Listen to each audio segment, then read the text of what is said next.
X TV. What's up, kittens and kitties? We are here on Planet X. We got an all-surf special for you. I'm Ryan Divel. Let's check it out. Surfing is one of the fastest growing sports in the world, which means two things. First off, it means that you're going to get burned a lot more often. And secondly, it means that a lot of unlikely third world countries are being reshaped through surf tourism. You've got waste from toilets and hotels going straight out into the break. There's a lot of drugs all around these corners. Basically anything you want, you can get here. Here's this group of young surfers who've come up with this innovative model that's allowing a town to grow in a truly healthy way.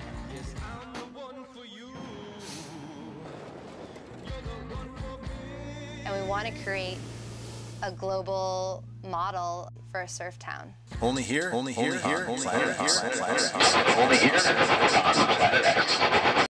Hey, you're watching Planet X. We'll be right back.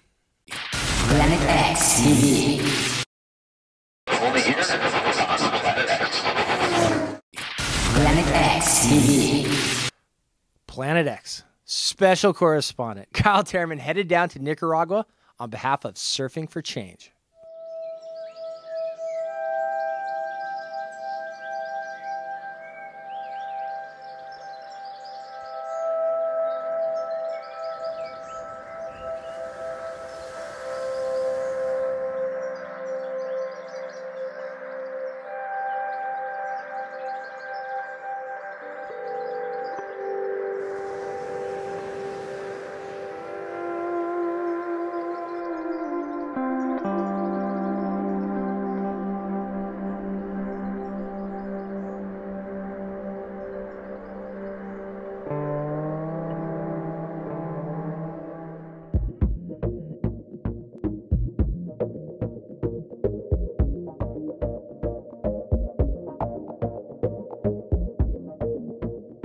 Welcome to Surfing for Change. My name is Kyle Theirmann. I really love to travel. I'm actually happiest when I'm halfway around the world, meeting people who I'd otherwise never get to meet, and surfing waves that I'd otherwise never get to experience.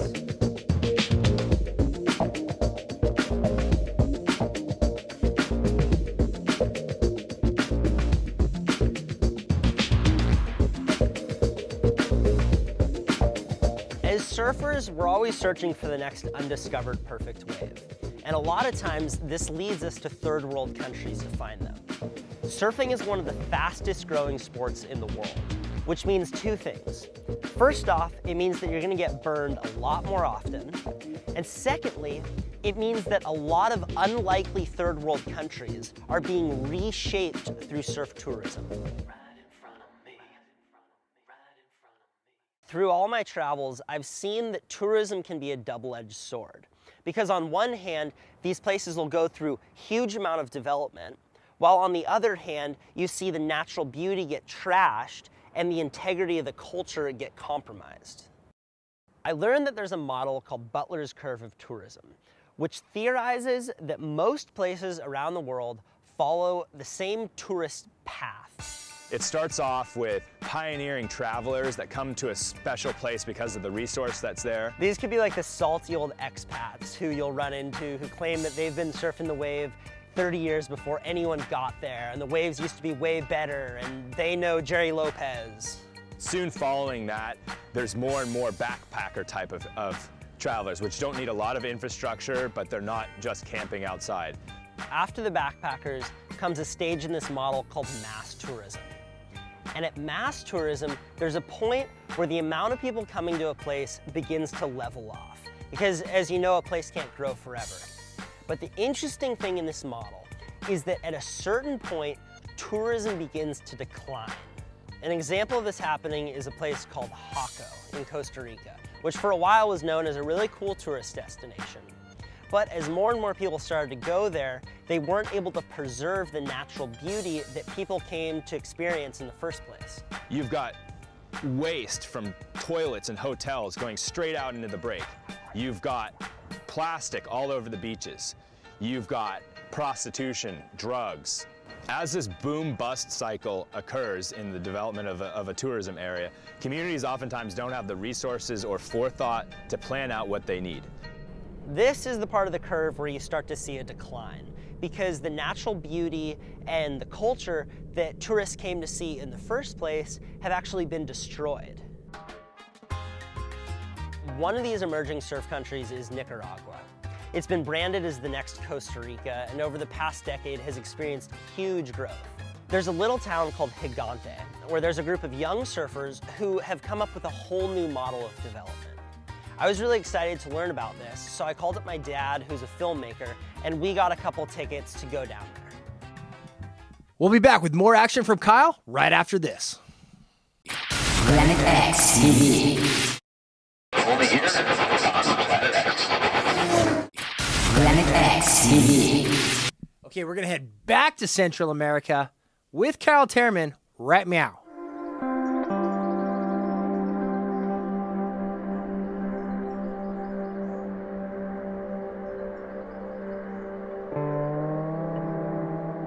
We arrive at the airport and we tell the cab driver that we want to go to Gigante to meet these people and see what they're all about. So he takes us down this dirt road and we go to the beach and we end up running into him. Llegaron pronto. Sí, mira. Sí. This is Adam. How's it going, man? Kyle, nice to meet you. Nice to meet you, Adam. How you doing? Good to see you. We get set up with a local family and we're able to take the first part of the trip just checking the place out.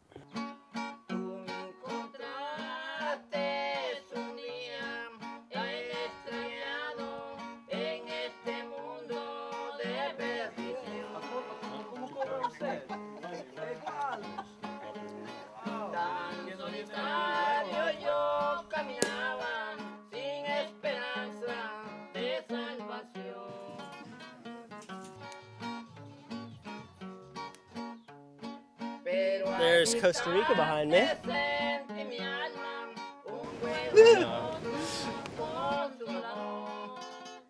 Gigante is a pretty small town and there's a lot of traditional living. There's cowboys, there's fishermen, and you can see that this is basically the way that they've been living for generations. But then you walk 2 coves over and it turns into tourist land where there's your American weekend warriors down on the beach getting sunburnt, there's resorts going up. And you can see that this place is transitioning from a fishing economy to a tourist economy right before your eyes. Although it's clear that Nicaragua is changing, one thing continues to remain the same, and that's the waves. Lake Nicaragua creates offshore winds almost year-round, which makes it pretty awesome to surf.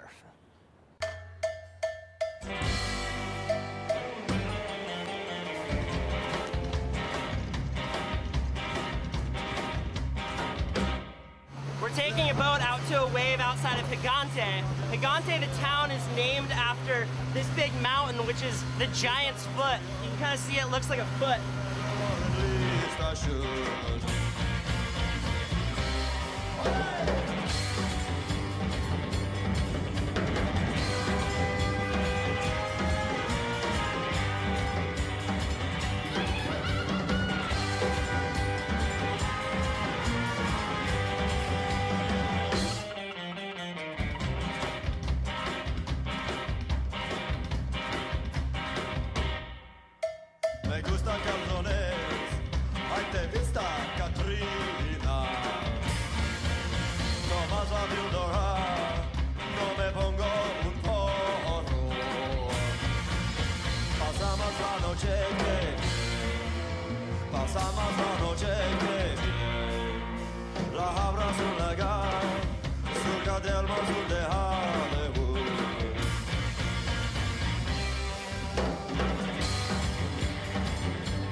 The organization in Gigante is called Project Wave of Optimism, or WOO for short.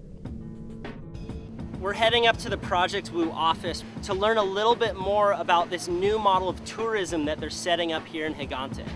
The founders, Adam and Nick, were down here on a surf trip, back in 2005, and they saw the potential to implement community-driven development here and use surfing and the surf world as the vehicle to raise awareness and the funding necessary. Our goal is to create a healthy community that's economically viable, that has local buy-in, and we want to create a global model for a surf town.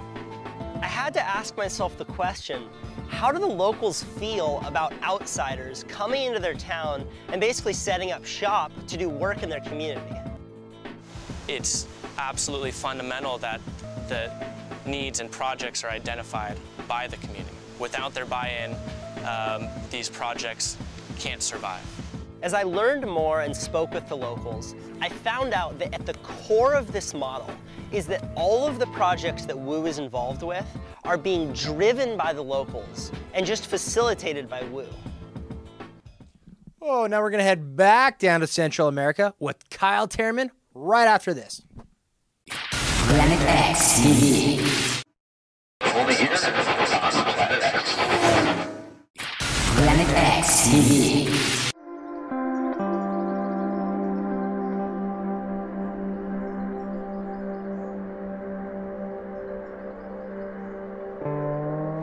We're about to go to school on the Gigante school bus.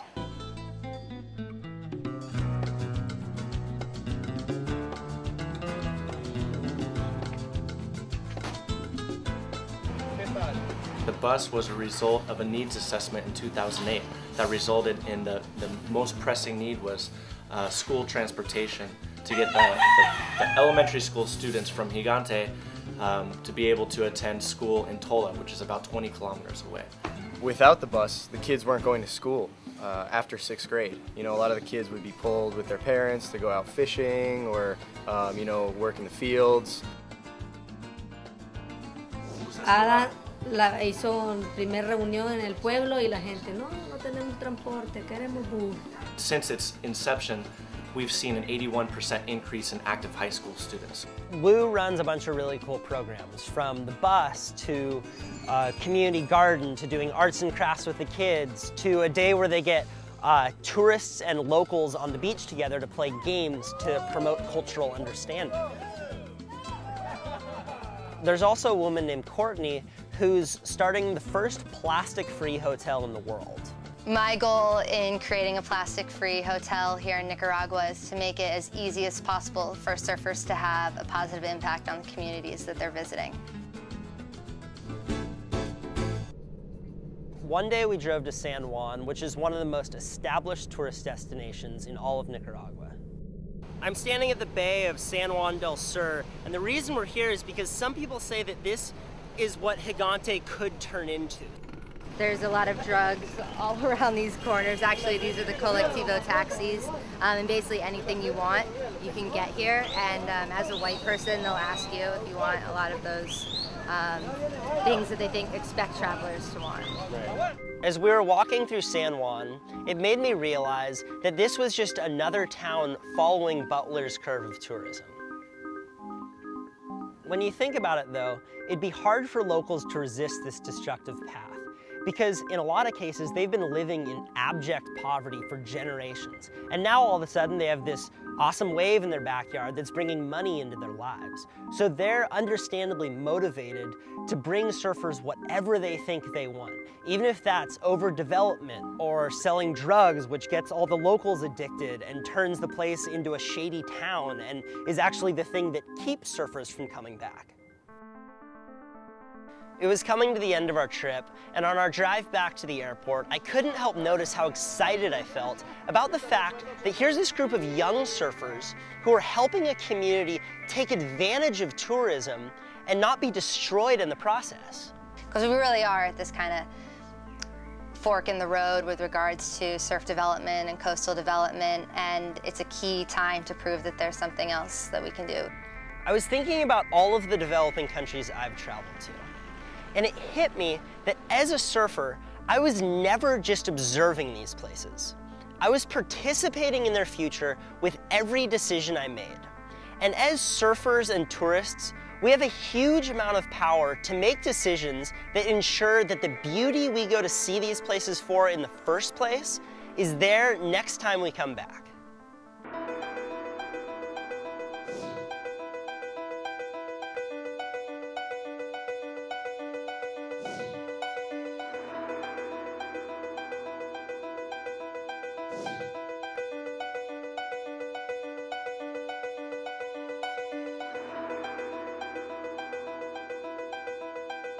Hey, thank you very much, Kyle. We really appreciate it.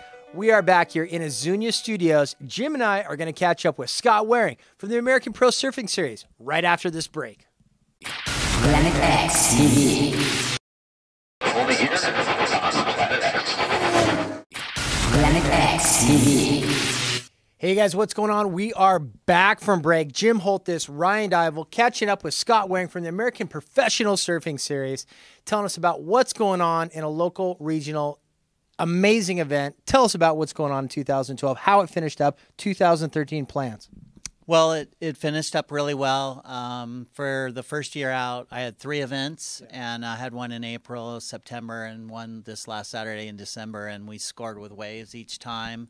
And we had some world-class competitors, you know, that showed up and won a couple, and just super exciting how it came together. The dream worked out. What was your favorite moment, you think, of the year? Finishing it. It was gnarly. Basically, you know, working to get sponsorships and getting the surfers involved. You know, it was definitely a challenging deal, but they all stepped it up and they really enjoyed it. So it's going to go big next year. Fantastic. It's great to have an organization and a series of events that really, you know, express that kind of mid-tier to slightly upper-tier surfer. Give them a platform to really express themselves, get out there, earn some experience, earn some cash, and, you know, basically show themselves off and get some accolades for their sponsors, right? Yeah, exactly. You know, right now, you know, there's a lot of talented kids out there that are sponsorless from a major clothing brand or whatever, and it just gives them the, you know, opportunity to put a, you know, for a tank of gas, come up to Huntington and throw down some moves and get on the webcast, seen globally around the world, and hopefully that works into a sponsorship. And some of them are fathers, and it gives some diaper money. Nate Yeomans just was super stoked, won a couple grand. You know, had a baby, so buy a bunch of diapers, so it works out for everybody. A bunch of babies, he said. He had a bunch of babies. Hey, tell me, Jim, have you got a chance to catch one of these surf contests online yet? You know, I haven't, but I think it's really cool that you guys provide that for everybody at home. And I'm looking forward next year to hopefully not just watch it online, but going to the event. So, pretty exciting. Yeah, basically, you know, you can watch it live on the web. You know, people are watching it from Japan, Brazil. You know, just go to the .com site, you know, American Pro Surfing Series, and it's, you know, webcasted live throughout the world. So it's a high-class operation at a core level. Pretty loaded site. I saw it. I was just bumping around there myself. You got video components, history, sponsorship opportunities. You got photos of all the live events, and of course I saw the tide chart, the wave surf report, everything. It's a loaded site. Yeah, and it's really cool because my events actually stay on the site, you know, all year. On other sites you'll have an event pops up for a week and then it disappears. This one, you know, the sponsor values are much greater. They're on there for an entire year. And like you said, I mean, it's, you know, there's updated photos, there's a Facebook page, and it's kind of like the future. You know, you get the unknowns that, you know, all of a sudden they become the household name. I was just going to say, it's like your series itself filling the void for something that hasn't been there that there's definitely demand for. So, absolutely. I mean, you know, the momentum generation, Kelly Slater, the Malloy brothers, Rob Machado, Taylor Knox, you know, we all know who those guys are. Divel. I was in there, yeah. They all started on a domestic tour back in the day, you know, the PSAA, and so I'm creating the new momentum generation. Uh-oh, a whole new group of kids. And I saw them coming up. There's some guys ripping too, as well as the ladies. Don't forget about the women's division. Absolutely. They've been a huge supporter of this series. You know, Erica Hosini, Mia Collins, Lisa Anderson, 4-time world champion. They have supported it. They need more to do, and I'm just trying to provide that opportunity. And yeah, they're the first ones to sign up. They've been really a big supporter of this whole thing. So, and it's a very affordable contest to get in. You don't have to break the bank. It's something that really encompasses all of what, you know, surfing should be about. Absolutely. There's an entry fee, and it goes straight back to their prize money. And there's no, you know, insurance and, you know, all this kind of stuff that ties up. I mean, you know, my son traveled the world for many years, and basically each year, you know, you're looking at about a $1,500 startup fee just to enter that first event. And I basically say, hey, you know, a couple $100 goes into the prize purse, and, you know, it goes right back to the surfers. So it's pretty cool. Speaking of money, tell me about your sponsors that you have involved. You got American Honda, right? And Honda Corporation on board, as well as Chiquita Banana. Yeah, you know, for a one-man show, you know, I mean, I've got, you know, the Honda vehicles. Mark Ortiz and Ann Palmer really stepped it up. They were the catalyst for this whole thing. Bob Carr with Chiquita Banana just really helped make it happen. And then we've got Zico and Soul Spot, Sierra Nevada. Ooh, I like that one especially. Yeah. Who So doesn't love a Chiquita Banana with their Sierra Nevada, right? Absolutely. I mean, you know, the guys, you know, super cool. And without those sponsors, you know, it wouldn't happen. So, you know, I want to, you know, got to thank every single one of them. And they're really stoked to be into the sport at a core level. Honda used to be involved with the U.S. Open, and, you know, we all know how big an event that is. But they felt they didn't reach the audience. The audience is the core the surfers themselves. So they love this whole grassroots movement where they can actually socialize, and the word gets to the guys that they want to get it to first. So. Well, after talking with a lot of these surfers, you know, especially San Clemente, Huntington guys, regional guys here, I know they're very appreciative of what you're doing. You know, on behalf of all those surfers, thanks, and I can't wait to see what's coming up in 2013. Yeah, I'm really stoked how it turned out, and you know, I have an event starting in April next year, and that I'm going to come out of it. I'm just going for it. I mean, I'm really stoked. A lot of momentum.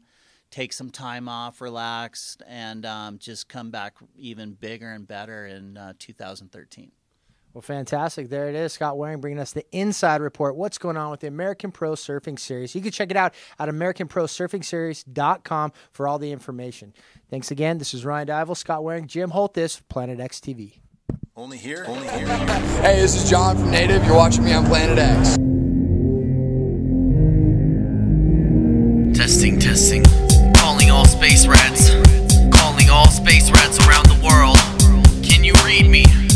Can you read me? See me fly right through your town. See I'm a little dude with big words to go around. Got bass that'll blow your system. Never bought a beat, I feel bad that you missed them. I'm so motivated, won't give up. I can't seem to determine the words that stuck in my brain, or why I came. I feel lost and will never be the same, so I ask you, you ready? Okay. They see me pushing to get mine. A paper boy, never wanna let them go. I'm destined to shine above the rest, and I just can't let them get my soul. I know where I'm headed and I'm bringing you with me. If you don't wanna come, you can stay, don't go. Cause I just want you to know, I just want you to know. You don't know me, I'm a surf rat. Born in outer space. You don't know me, I'm a surf rat. Born in outer space. New album, Planet Earth, and now we enter my Toonland, and damn it hurts. I would've never gave that if I never had this. Open a new realm and attach my tricks. I'm a Looney Tune that loves breaks. Waves so heavy you feel the ground shake. Born and raised in H-A-Y. Heart so strong you will never see me cry. I can only build up from this pain. Take it in the right direction for change. I'ma spread the light with one flash. Battery on low, charge it and dash. Feel the thunder, see the lightning, and never hesitate to be the reason of lightning. You gotta give a little just to get some. Surfing through the sound system till your ears get numb. Cause you don't know me, I'm a surf rat. Born in outer space. You don't know me, I'm a surf rat. Born in outer space beach, where the lanes can kick it and don't gotta buy a ticket to my Toon land. Ooh damn, give you a preview on my new jam. Can't wait just to slide on through. Got a band called H-220, and it shows when the music hits, it blows. And I ask you, you ready? Okay, let's let's go. They see me pushing to get mine. A paper boy, never wanna let them go. I'm destined to shine above the rest, and I just can't let them get my soul. I know where I'm headed and I'm bringing you with me. If you don't wanna come, you can stay, don't go. Cause I just want you to know, I just want you to know. You don't know me, I'm a surf rat, born in outer space. You don't know me, I'm a surf rat, born in outer space. All the days been so far, I don't know what has changed. How our world got so dark, so cold. So cold. You know it blows my mind why we fight each other. Why? Over money? Over something that we created? We're gonna let something we created destroy us? Man.